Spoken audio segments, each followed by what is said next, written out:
Hello everyone, ನಾನಿವತ್ತು 12 ಗಂಟೆವರೆಗೂ ಇದ್ದಿದ್ದೀನಿ. Because ಇವತ್ತು ನಮ್ಮದು ವೆಡ್ಡಿಂಗ್ ಆ್ಯನಿವರ್ಸರಿ ಇತ್ತು. ಅದಕ್ಕೆ ನಮ್ಮ ಮನೆಯವರಿಗೆ ವಿಶ್ ಮಾಡಿಬಿಟ್ಟು ಸ್ವೀಟ್ ತಿನ್ನಿಸೋಣ ಅಂತ ಎದ್ದಿದ್ದೆ. ಸೊ ಅವ್ರು ನನಗೆ ಸ್ಯಾರಿ ಕೊಡಿಸಿದ್ರು ಒಂದು. ಅದನ್ನೇ ಇವತ್ತು ಆ್ಯನಿವರ್ಸರಿ ದಿನ ಹಾಕ್ಕೊಳ್ಳೋಣ ಅಂತ ಹೇಳಿಬಿಟ್ಟು ಸೊ ಅದನ್ನೇ ವೇರ್ ಮಾಡಿದ್ದೀನಿ.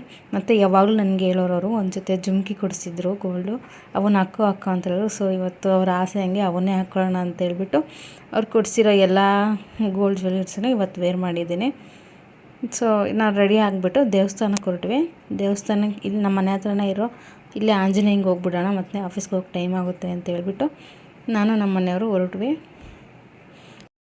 ಹಾಗೆ ಇಬ್ಬರು ಮಾತಾಡ್ಕೊಂತ ದೇವಸ್ಥಾನದ ಕಡೆ ಹೊರಟ್ವಿ. ಸೊ ದೇವಸ್ಥಾನಕ್ಕೆ ಬಂದುಬಿಟ್ಟು ದೇವ್ರ ಪೂಜೆ ಮಾಡಿಸಿ ನಾವು ಯಾವಾಗಲೂ ಹೀಗೆ ಖುಷಿಯಾಗಿರೋಣ ಅಂತ ಹೇಳಿ ಗಂಡ ಹೆಂಡತಿ ನಂಟು ಬ್ರಹ್ಮ ಹಾಕಿದ ಗಂಟು ಹುಟ್ಟು ಸಾವಿನ ನಂಟು ಹೃದಯ ಮಿಡಿಬವರೆಗೆ ಪ್ರೇಮದ ತುಟ್ಟ ತುದಿಯವರೆಗೆ ಬಾಳಿನ ಗುಟ್ಟು ತಿಳಿಯುವವರೆಗೆ. ಅವರು ಸೆಲ್ಫಿ ತೊಗೊಳ್ಳೋಣ ಬಂದರು, ಮಿಸ್ಸಾಗಿ ವೀಡಿಯೋ ಕ್ಲಿಕ್ ಮಾಡಿಬಿಟ್ರು. ಮುಗಿಸ್ಕೊಂಡು ಆಫೀಸ್ಗೆ ಹೋದ್ವಿ. ಅಕ್ಕ ಮಧ್ಯಾಹ್ನ ಊಟಕ್ಕೆ ಬಂದುಬಿಟ್ರು ಸರ್ಪ್ರೈಸ್ ಕೊಡೋಕ್ಕಂತ ಹೇಳಿ. ಸೊ ಅವ್ರು ಏನು ಹೇಳ್ತಾರೆ ನೋಡೋಣ ಬನ್ನಿ.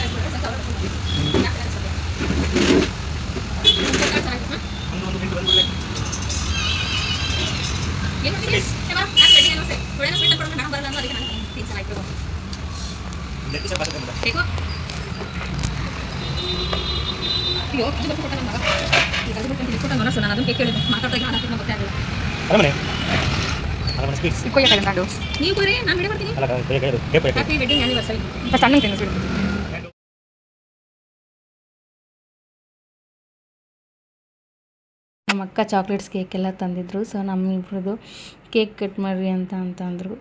ಸೊ ಮಿಸ್ಸಾಗಿ ಯಾವುದೋ ಬೇರೆ ಕೇಕ್ ಕೊಟ್ಟಿದ್ದಾರೆ ಅಂತ ಅಂಗಡಿಯವ್ರನ್ನ ಬೈಕೊತಾಯಿದ್ರು. ಸೊ ನಾವಿಬ್ಬರು ಕೇಕ್ ಕಟ್ ಮಾಡಿಬಿಟ್ಟು ನಮ್ಮ ಆ್ಯನಿವರ್ಸರಿನ ಆಫೀಸಲ್ಲೇ ಸಿಂಪಲಾಗಿ ಸೆಲೆಬ್ರೇಷನ್ ಮಾಡ್ಕೊಂಡ್ವಿ. ಸೊ ನಮ್ಮ ಅಕ್ಕ ತುಂಬ ಖುಷಿ ಆದರು. ನೆಕ್ಸ್ಟು ಇಲ್ಲಿಂದ ನಾವು ಊಟಕ್ಕೆ ಹೋಗೋಣ ಹೊರಗಡೆ ಅಂದರೆ ಟ್ರಾಫಿಕ್ ಫುಲ್ ಆಗಿಬಿಟ್ಟಿತ್ತು. ಸೊ ಇದ್ರಾಗೂ ಹೆಂಗೋ ಇದು ಮಾಡ್ಕೊಂಡು ಹೋಗೋಣ ಅಂತ ಹೇಳಿದ್ದೆ. ಯಾಕಂದರೆ ನಮ್ಮ ಮನೆಯವರು ಕಾರ್ ತೊಗೊಂಬಂದು ನಿಲ್ಲಿಸ್ಕೊಂಡಿದ್ರು ತುಂಬ ಹೊತ್ತಿಂದ. ನಾವು ಇಲ್ಲಿಂದ ಆ ಕಡೆ ಹೋಗೋಕ್ಕೆ ಆಗಲಿಲ್ಲ. ಸೊ ಹೋದ್ವಿ ಹೇಳ್ಕೊಂಡು. ಆಮೇಲೆ ನಮ್ಮ ಅಣ್ಣಂಗೆ ಹೇಳಿದ್ವಿ. ಅಷ್ಟರಲ್ಲೇ ನಮ್ಮ ಸ್ವೀಟ್ ಬ್ರದರ್ ಬಂದರು ನೋಡಿ. ಅಣ್ಣಯ್ಯ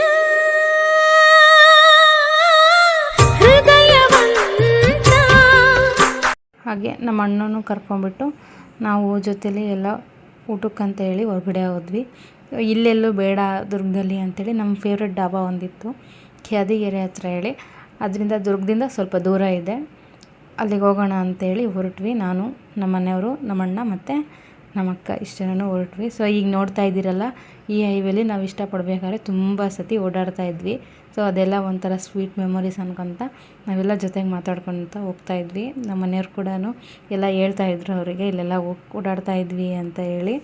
ಸೊ ಅಷ್ಟರಲ್ಲೇ ಡಾಬಾ ರೀಚ್ ಆದ್ವಿ. ಇದು ಡಾಬಾ ಒಂಥರ ಸ್ವೀಟ್ ಮೆಮೊರೀಸ್ ಅಂತ ಹೇಳ್ಬೋದು ಇದನ್ನು. ಯಾಕಂದರೆ ನಮ್ಮ ಅಕ್ಕಂಗೆ, ನಮ್ಮ ಮನೆಯವ್ರಿಗೆ ಇದು ತುಂಬ ಇಷ್ಟ. ಯಾಕಂದರೆ ನಾವು ಇಷ್ಟಪಡ್ಬೇಕಾರೆಲ್ಲ ಇಲ್ಲಿಗೆ ಬರ್ತಾಯಿದ್ದಿದ್ದು ಊಟಕ್ಕೆ ಯಾವಾಗಲೂ. ಸೊ ನಮ್ಮ ಅಕ್ಕ ಹೋಗ್ಬಿಟ್ಟು ಗಿಫ್ಟ್ ತಂದಿರೋದನ್ನ ಅಲ್ಲಿ ಇಟ್ಬಿಟ್ಟು ಕೂತ್ಕೊಂಡ್ವಿ ಊಟಕ್ಕೆ ಅಂತ ಹೇಳಿ. ಸೊ ತುಂಬ ದಿನ ಆದಮೇಲೆ ಬರ್ತಾಯಿದ್ದೀವಿ. ಈಗ ಒಂದು 4 months ಕೆಳಗಡೆ ಬಂದಿದ್ವಿ. ಅದಾದಮೇಲೆ ಮತ್ತೆ ಈಗ ಬರ್ತಾಯಿರೋದು. ನಾನು ನಮ್ಮ ಮನೆಯವ್ರಿಗೆ ಅಂತ ಗಿಫ್ಟ್ ರೆಡಿ ಮಾಡಿಸಿದ್ದೆ. ಅದನ್ನು ಕೊಟ್ಟೆ ಅವ್ರು ಓಪನ್ ಮಾಡ್ತಾಯಿದ್ರು. ನಮ್ಮ ಅಕ್ಕ ಅದನ್ನು ವೀಡಿಯೋ ಕ್ಯಾಪ್ಚರ್ ಮಾಡ್ತಾಯಿದ್ರು. ಸೊ ನೋಡಿ ಹೇಗಿದೆ ಅಂತ ನಾನು ಕೊಟ್ಟಿರೋ ಗಿಫ್ಟು. ಸೊ ಅವ್ರ ಗಿಫ್ಟು ನನ್ನ ಬರ್ಡೇಗೆ ಕೊಟ್ಬಿಡಿ, ಈಗ ಬೇಡ ಅಂತ ಹೇಳಿದೆ. ಯಾಕಂದರೆ ನಮ್ಮ ಸ್ವಲ್ಪ ಕಮಿಟ್ಸ್ಮೆಂಟ್ಸ್ ಜಾಸ್ತಿ ಇರುತ್ತೆ. ಸೊ ಆವಾಗಲೇ ಕೊಡ್ರಿ ಅಂತ ಹೇಳಿ ನಾನು ಇದು ಮಾಡಿದೆ. ಸೊ ನಾವು ಊಟಕ್ಕೆ ಇಲ್ಲಿ ಫೇವ್ರೇಟ್ ಸೇವ್ ದುದ್ದು ಅಂತ ಮಾಡ್ತಾರೆ, ಅದನ್ನು ಆರ್ಡ್ರ್ ಮಾಡಿದ್ವಿ. ಮಸಾಲ ರೈಸ್ ಆರ್ಡ್ರ್ ಮಾಡಿದ್ವಿ. ತುಂಬ ಚೆನ್ನಾಗಿತ್ತು ಊಟ. ಎಲ್ಲಿಗೋದ್ರೂ ನಾನು ಈ ಸೋಂಕಾಳು ತೊಗೊಳೋದು ಬಿಡಲ್ಲ. ನಮ್ಮ ಅಕ್ಕಂಗೆ ಹೇಳಿದೆ ಸ್ವಲ್ಪ ದಬ್ಬಾಯಿಸಿ ಹಾಕಕ್ಕ ಅಂತೇಳಿ. ಸೊ ಹಾಕಿದ್ರು. ಅಲ್ಲಿಂದ ನಾವು ಊಟ ಮುಗಿಸ್ಕೊಂಡು ಮತ್ತು ದುರ್ಗದ ಕಡೆ ಹೊರಟ್ವಿ. ಹಾಗೆ ಎಲ್ಲರೂ ಮಾತಾಡ್ಕೊತ ಮತ್ತು ನಮ್ಮ ಅಕ್ಕನ ಮನೆ ಹತ್ರ ಬಿಡಬೇಕಿತ್ತು. ಸೊ ಅವ್ರು ನಮ್ಮ ಬೆಳಗ್ಗೆಯಿಂದನೂ ನಮ್ಮ ಜೊತೆಗೆ ಇದ್ದರು. ಲೇಟ್ ಆಗುತ್ತೆ ಅಂತೇಳಿ ನಮ್ಮ ಅಕ್ಕನ ಮನೆ ಹತ್ರ ಬಿಟ್ಟು ನಮ್ಮ ಅಣ್ಣನ ಅವರು ಕೆಲಸ ಮಾಡೋ ಹತ್ರ ಬಿಟ್ಬಿಡೋಣ ಅಂಥೇಳಿ ನಾನು ನಮ್ಮ ಮನೆಯವ್ರು ಹೋಗ್ಬಿಟ್ಟು ನೆಕ್ಸ್ಟ್ ನಾವು ಅಲ್ಲಿಂದ ಮುಗಿಸಿದ್ವಿ.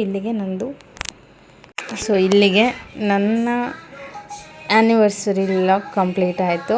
ಸೊ ಸಿಂಪಲ್ಲಾಗಿ ಸೆಲೆಬ್ರೇಷನ್ ಮಾಡಿ ಮುಗಿಸಿದ್ವಿ.